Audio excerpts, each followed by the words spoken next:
H1B green card ಅರ್ಜಿದಾರರಿಗೆ big war. July 10ರಿಂದ ಯುಎಸ್ಸಿಎಸ್ನ ಅತ್ಯಂತ ಕಠಿಣ ಹೊಸ ರೂಲ್ಸ್. ಎಸ್ ವೀಕ್ಷಕರೇ, ಅಮೆರಿಕದ ವಲಸೆ ಇಲಾಖೆಯಾದ ಯುಎಸ್ಸಿಎಸ್ ಅಡಿಯಲ್ಲಿ H1B ವೀಸಾ ಪಡೆಯಲು ಅಥವಾ ಇಲ್ಲಿ ಕಾಯಂ ನಿವಾಸದ ಹಕ್ಕು ನೀಡುವ ಗ್ರೀನ್ ಕಾರ್ಡ್ ಪಡೆಯಲು ನೀವು ಅರ್ಜಿ ಸಲ್ಲಿಸುತ್ತಿದ್ದೀರಾ? ಹಾಗಿದ್ರೆ ಈ ವಿಡಿಯೋವನ್ನ ಕೊನೆ ತನಕ ಒಂದು ಸೆಕೆಂಡ್ ಕೂಡ ಮಿಸ್ ಮಾಡದೆ ಅತ್ಯಂತ ಗಮನವಿಟ್ಟು ನೋಡಿ. ಯಾಕೆಂದ್ರೆ ಜುಲೈ 10ರಿಂದ ಅನ್ವಯವಾಗುವಂತೆ ಯುಎಸ್ಸಿಎಸ್ ಸಹಿ ಮಾಡುವ ಪ್ರಕ್ರಿಯೆಗೆ ಸಂಬಂಧಿಸಿದಂತೆ ಇತಿಹಾಸದಲ್ಲಿ ಅತ್ಯಂತ ಕಟ್ಟುನಿಟ್ಟಾದ ಹಾಗೂ ಕಠಿಣವಾದ ಹೊಸ ಮಾರ್ಗಸೂಚಿಗಳನ್ನ ಬಿಡುಗಡೆ ಮಾಡಿದೆ.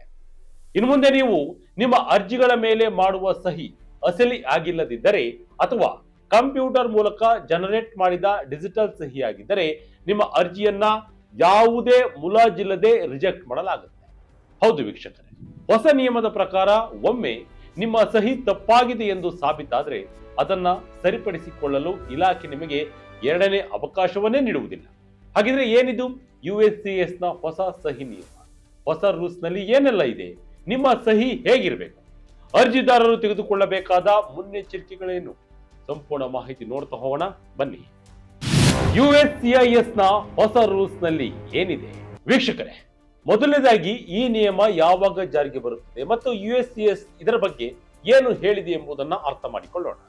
ಇದೇ ಜುಲೈ 10ರಿಂದಲೇ ಈ ನೂತನ ನಿಯಮ ಜಾರಿಗೆ ಬರ್ತಾ ಇದೆ. ಅಮೆರಿಕದ ವಲಸೆ ವ್ಯವಸ್ಥೆಯ ಸಮಗ್ರತೆಯನ್ನ ಕಾಯ್ದುಕೊಳ್ಳಲು ಮತ್ತು ಅರ್ಜಿ ಸಲ್ಲಿಸುವ ವ್ಯಕ್ತಿಯ ನೈಜ ಗುರುತನ್ನ ಖಚಿತಪಡಿಸಿಕೊಳ್ಳಲು ಈ ಕ್ರಮ ಅನಿವಾರ್ಯ ಎಂದು ಅಧಿಕಾರಿಗಳು ತಿಳಿಸಿದ್ದಾರೆ. ಯುಎಸ್ಸಿಎಸ್ ತನ್ನ ಅಧಿಕೃತ ಹೇಳಿಕೆಯಲ್ಲಿ ಹೀಗೆ ಹೇಳಿದೆ: ವಲಸೆ ಸೌಲಭ್ಯಗಳ ವ್ಯವಸ್ಥೆಯ ವಿಶ್ವಾಸ ಅರ್ಹತೆಯನ್ನ ಕಾಪಾಡಿಕೊಳ್ಳಲು ಮತ್ತು ಅರ್ಜಿದಾರರ ಗುರುತನ್ನ ಸರಿಯಾಗಿ ಮೌಲ್ಯೀಕರಿಸಲು ಯುಎಸ್ಸಿಎಸ್ ಇನ್ ಮುಂದೆ ಅಸಮರ್ಪಕ ಅಥವಾ ನಿಯಮ ಬಾಹಿರ ಸಹಿ ಹೊಂದಿರುವ ಯಾವುದೇ ಅರ್ಜಿಯನ್ನ ನೇರವಾಗಿ ತಿರಸ್ಕರಿಸುತ್ತದೆ ಮತ್ತು ಅದನ್ನ ಅರ್ಜಿದಾರರಿಗೆ ಮರಳಿ ಕಳಿಸುತ್ತದೆ. ಇಲ್ಲಿ ನೀವು ಗಮನಿಸಬೇಕಾದ ಅತ್ಯಂತ ಪ್ರಮುಖವಾದ ಅಂಶವೆಂದರೆ, ಒಂದು ವೇಳೆ ನಿಮ್ಮ ಸಹಿಯಲ್ಲಿ ಲೋಪದೋಷವಿದ್ದರೆ ಅದನ್ನ ಸರಿಪಡಿಸಲು ಯುಎಸ್ಸಿಎಸ್ ನಿಮಗೆ ಯಾವುದೇ ರೀತಿಯ ಎರಡನೇ ಅವಕಾಶವನ್ನ ನೀಡುವುದಿಲ್ಲ. ಅಂದರೆ ನಿಮ್ಮ ಅಪ್ಲಿಕೇಶನ್ ಮೊದಲ ಹಂತದ ಇಂಟೆಕ್ ರಿವ್ಯೂನಲ್ಲಿ ಪಾಸ್ ಆಗಿ ಒಳಗೆ ಹೋಗಿದ್ದರೂ ಸಹ ನಂತರದ ಹಂತದಲ್ಲಿ ಸಹಿ ತಪ್ಪಾಗಿದೆ ಎಂದು ತಿಳಿದು ಬಂದರೆ ಇಡೀ ಫೈಲ್ ಅನ್ನ ತಕ್ಷಣವೇ ತಿರಸ್ಕರಿಸಲಾಗುತ್ತದೆ. ಆದರೆ ಅರ್ಜಿದಾರರಿಗೆ ಇರುವ ಒಂದೇ ಒಂದು ಸಮಾಧಾನದ ಸಂಗತಿ ಎಂದರೆ, ಅರ್ಜಿಯನ್ನ ತಿರಸ್ಕರಿಸಿದ ನಂತರ ನೀವು ಸರಿಯಾದ ಮತ್ತು ಸಿಂಧುವಾದ ಸಹಿಯೊಂದಿಗೆ ಹೊಸದಾಗಿ ಮತ್ತೊಮ್ಮೆ ಅರ್ಜಿಯನ್ನ ಸಲ್ಲಿಸಬಹುದು. ಆದರೆ ಅದಕ್ಕೆ ನಿಗದಿಪಡಿಸಿದ ಅರ್ಜಿ ಶುಲ್ಕ ಸೇರಿದಂತೆ ಇನ್ನುಳಿದ ಎಲ್ಲಾ ನಿಯಮಗಳನ್ನ ನೀವು ಮೊದಲಿನಿಂದ ಪಾಲಿಸಬೇಕಾಗುತ್ತದೆ. ಯುಎಸ್ಸಿಎಸ್ ಪ್ರಕಾರ ಯಾವೆಲ್ಲ ಸಹಿಗಳು ಓಕೆ ಆಗುತ್ತೆ? ಹಾಗಾದ್ರೆ ಯುಎಸ್ಸಿಎಸ್ ಮಾರ್ಗಸೂಚಿಯ ಪ್ರಕಾರ ಯಾವೆಲ್ಲ ಸಹಿಗಳನ್ನ ಮಾನ್ಯ ಮಾಡಲಾಗುತ್ತದೆ? ಅರ್ಜಿದಾರರು ಗೊಂದಲಕ್ಕೀಡಾಗಬಾರದು ಎಂದು ಯುಎಸ್ಸಿಎಸ್ ಸ್ಪಷ್ಟವಾಗಿ ಪಟ್ಟಿಯನ್ನು ನೀಡಿದೆ. ಹೌದು, ಕೈಯಿಂದ ಮಾಡಿದ ಮೂಲ ಸಹಿ ಅಂದರೆ ನೀವು ಅಪ್ಲಿಕೇಶನ್ ಫಾರ್ಮ್ ಅನ್ನ ಪ್ರಿಂಟ್ ತೆಗೆದು ಅದರ ಮೇಲೆ ಸ್ವತಃ ಪೆನ್ನಿನಿಂದ ಶಾಯಿಯ ಮೂಲಕ ಸಹಿ ಮಾಡಬೇಕು. ಇದನ್ನ ವೆಟ್ ಇಂಕ್ ಸೈನ್ ಎಂದು ಕರೆಯಲಾಗುತ್ತದೆ. ಇನ್ನು ಎರಡನೇದು ನಕಲು ಮಾಡಿದ ಸಹಿಗಳು. ನೀವು ಮೂಲ ದಾಖಲೆಯ ಮೇಲೆ ಕೈಯಿಂದ ಸಹಿ ಮಾಡಿದ ನಂತರ ಆ ಡಾಕ್ಯುಮೆಂಟ್ ಅನ್ನ ಸ್ಕ್ಯಾನ್ ಮಾಡಿದರೆ, ಫ್ಯಾಕ್ಸ್ ಮಾಡಿದರೆ ಅಥವಾ ಫೋಟೋ ಕಾಪಿ ಮಾಡಿದರೆ ಆ ಸಹಿಯನ್ನ ಯುಎಸ್ಸಿಎಸ್ ಒಪ್ಪಿಕೊಳ್ಳುತ್ತದೆ. ಇನ್ನು ಮೂರನೇದಾಗಿ ಅಧಿಕೃತ ಈ ಸಹಿಗಳು. ನೀವು ಆನ್ಲೈನ್ ಮೂಲಕ ನೇರವಾಗಿ ಯುಎಸ್ಸಿಎಸ್ ನ ಪೋರ್ಟಲ್ನಲ್ಲಿ ಅರ್ಜಿ ಸಲ್ಲಿಸುವಾಗ ಕೆಲವು ನಿರ್ದಿಷ್ಟ ಫಾರ್ಮ್ಗಳಿಗೆ ಯುಎಸ್ಸಿಎಸ್ ಸ್ವತಃ ಎಲೆಕ್ಟ್ರಾನಿಕ್ ಸಹಿಗೆ ಅನುಮತಿ ನೀಡುತ್ತದೆ. ಅಂತಹ ಸಂದರ್ಭಗಳಲ್ಲಿ ಮಾತ್ರ ಈ ಸಹಿಯನ್ನ ಒಪ್ಪಲಾಗುತ್ತದೆ. ಯಾವೆಲ್ಲ ಸಹಿಗಳು ರಿಜೆಕ್ಟ್ ಆಗುತ್ತೆ ಗೊತ್ತಾ ವೀಕ್ಷಕರೇ? ಈಗ ನಾವು ಯಾವ ಸಹಿಗಳನ್ನ ಯಾವುದೇ ಕಾರಣಕ್ಕೂ ಬಳಸಬಾರದು ಎಂಬುದನ್ನ ತಿಳಿದುಕೊಳ್ಳಿ. ಯಾಕೆಂದ್ರೆ ಈ ಕೆಳಗಿನ ಸಹಿಗಳಿದ್ದರೆ ನಿಮ್ಮ ಅಪ್ಲಿಕೇಶನ್ ರಿಜೆಕ್ಟ್ ಆಗುವುದು ಗ್ಯಾರಂಟಿ. ಹೌದು, ಕಂಪ್ಯೂಟರ್ನಲ್ಲಿ ನಿಮ್ಮ ಹೆಸರನ್ನ ಕೇವಲ ಟೈಪ್ ಮಾಡುವುದು, ಯಾವುದೇ ರೀತಿಯ ಡಿಜಿಟಲ್ ಸಿಗ್ನೇಚರ್ ಜನರೇಟರ್ಗಳು ಅಥವಾ ಸಾಫ್ಟ್ವೇರ್ಗಳನ್ನ ಬಳಸುವುದು, ಸಹಿಯ ಸ್ಟ್ಯಾಂಪ್ಗಳು ಅಥವಾ ಆಟೋ ಪೆನ್ಗಳನ್ನ ಬಳಸುವುದು, ಅರ್ಜಿದಾರರ ಪರವಾಗಿ ಅವರ ವಕೀಲರು ಅಥವಾ ಏಜೆಂಟರುಗಳು ಮಾಡುವ ಸಹಿಗಳನ್ನ ಕಟ್ಟುನಿಟ್ಟಾಗಿ ನಿಷೇಧಿಸಲಾಗಿದೆ. ಆದರೆ ಅರ್ಜಿದಾರರು 14 ವರ್ಷಕ್ಕಿಂತ ಕಡಿಮೆ ವಯಸ್ಸಿನ ಅಪ್ರಾಪ್ತರಾಗಿದ್ದರೆ ಅಥವಾ ದೈಹಿಕ ಹಾಗೂ ಮಾನಸಿಕವಾಗಿ ಅಸಮರ್ಥರಾಗಿದ್ದರೆ ಮಾತ್ರ ಅವರ ಕಾನೂನುಬದ್ಧ ರಕ್ಷಕರು ಸಹಿ ಮಾಡಲು ವಿನಾಯಿತಿ ಇರುತ್ತದೆ. ಅರ್ಜಿದಾರರು ಮಾಡಬೇಕಾದದ್ದು ಏನು? ನಿಮ್ಮ ಅಪ್ಲಿಕೇಶನ್ ರಿಜೆಕ್ಟ್ ಆಗಬಾರದು ಅಂದ್ರೆ ನೀವು ಅರ್ಜಿ ಸಲ್ಲಿಸುವಾಗ ಈ ಸೂತ್ರಗಳನ್ನ ಕಡ್ಡಾಯವಾಗಿ ಪಾಲಿಸಬೇಕು.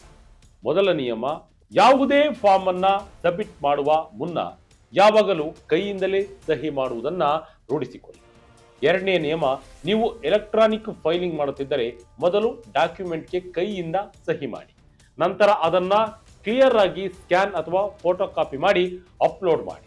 ಇನ್ನು ಮೂರನೇ ನಿಯಮ, ಅಪ್ಲಿಕೇಶನ್ ಅಲ್ಲಿ ಎಲ್ಲೆಲ್ಲಿ ಸಿಗ್ನೇಚರ್ ಫೀಲ್ಡ್ಗಳು ಅಂದರೆ ಸಹಿ ಮಾಡುವ ಜಾಗಗಳಿವೆಯೋ ಅವೆಲ್ಲವೂ ಪೂರ್ಣಗೊಂಡಿವೆಯೇ ಇಲ್ಲವೇ ಎಂಬುದನ್ನ ಒಂದಕ್ಕೆ 2 ಬಾರಿ ಚೆಕ್ ಮಾಡಿಕೊಳ್ಳಿ. ಇನ್ನು ನಾಲ್ಕನೇ ನಿಯಮ, ಭವಿಷ್ಯದ ಅನುಸರಣೆ ಮತ್ತು ದಾಖಲೆಗಳ ಪರಿಶೀಲನೆಗಾಗಿ ನೀವು ಕೈಯಿಂದ ಸಹಿ ಮಾಡಿದ ಮೂಲ ಒರಿಜಿನಲ್ ಪ್ರತಿಗಳನ್ನ ನಿಮ್ಮ ಬಳಿಯೇ ಸುರಕ್ಷಿತವಾಗಿ ಇಟ್ಟುಕೊಳ್ಳಿ.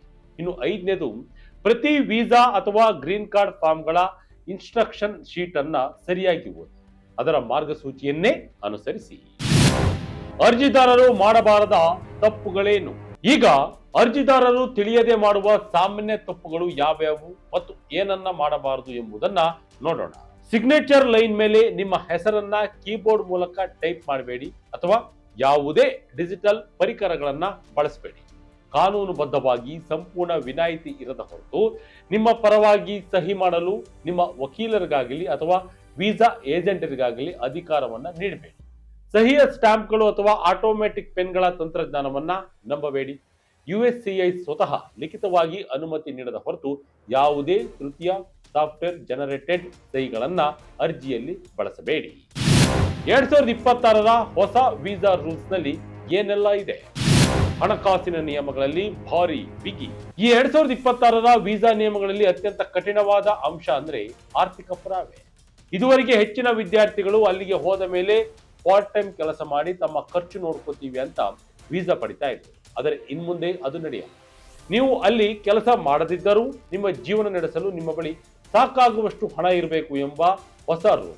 ಪ್ರತಿ ದೇಶವು ತನ್ನ ಲಿವಿಂಗ್ ಎಕ್ಸ್ಪೆನ್ಸಸ್ ಅಂದ್ರೆ ಜೀವನ ವೆಚ್ಚದ ಮಿತಿಯನ್ನ ಭಾರಿ ಪ್ರಮಾಣದಲ್ಲಿ ಹೆಚ್ಚಿಸಿದೆ.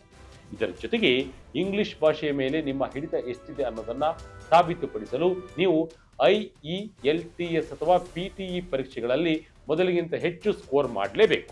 ನೀವು ಸರಿಯಾಗಿ ಇಂಗ್ಲಿಷ್ ಮಾತನಾಡಲು ಬರೆದಿದ್ರೆ ನಿಮ್ಮ ವೀಸಾ ಅರ್ಜಿ ಮೊದಲ ಹಂತದಲ್ಲಿ ರಿಜೆಕ್ಟ್ ಆಗುವುದು ಖಚಿತ. ವೀಕ್ಷಕರೇ, ಅಮೆರಿಕದ ವಲಸೆ ನಿಯಮಗಳು ದಿನದಿಂದ ದಿನಕ್ಕೆ ಅತ್ಯಂತ ಕಠಿಣವಾಗ್ತದೆ. ಒಂದು ಸಣ್ಣ ಸಹಿಯ ನಿರ್ಲಕ್ಷ್ಯ ಕೂಡ ನಿಮ್ಮ ಇಷ್ಟು ವರ್ಷಗಳ ಪರಿಶ್ರಮ, ಹಣ ಮತ್ತು ಅಮೆರಿಕದ ಗ್ರೀನ್ ಕಾರ್ಡ್ ಅಥವಾ H1B ವೀಸಾದ ಕನಸನ್ನ ರದ್ದುಗೊಳಿಸಬಹುದು. ಆದ್ದರಿಂದ ಜುಲೈ 10ರ ನಂತರ ನೀವು ಯಾವುದೇ ಅಪ್ಲಿಕೇಶನ್ ಸಲ್ಲಿಸುತ್ತಿದ್ದರೂ ನೀವು ವೆಟ್ ಇಂಕ್ ಸಿಗ್ನೇಚರ್ ನಿಯಮವನ್ನ ಕಡ್ಡಾಯವಾಗಿ ನೆನಪಿಟ್ಟುಕೊಳ್ಳಿ ಮತ್ತು ನಿಮ್ಮ ವಕೀಲರಿಗೂ ಇದೇ ಬಗ್ಗೆ ಎಚ್ಚರಿಕೆಯನ್ನು ನೀಡಿ.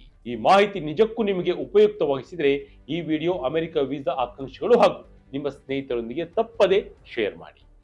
ಇದಾಗಿತ್ತು ಈ ಕ್ಷಣದ ಅಪ್ಡೇಟ್. ಇದೇ ರೀತಿಯ ಅಪ್ಡೇಟ್ಗಳಿಗಾಗಿ Vijaya Kanaka international YouTube channel, Facebook channel follow ಮಾಡ್ತಾ ಇರಿ. ಧನ್ಯವಾದಗಳು.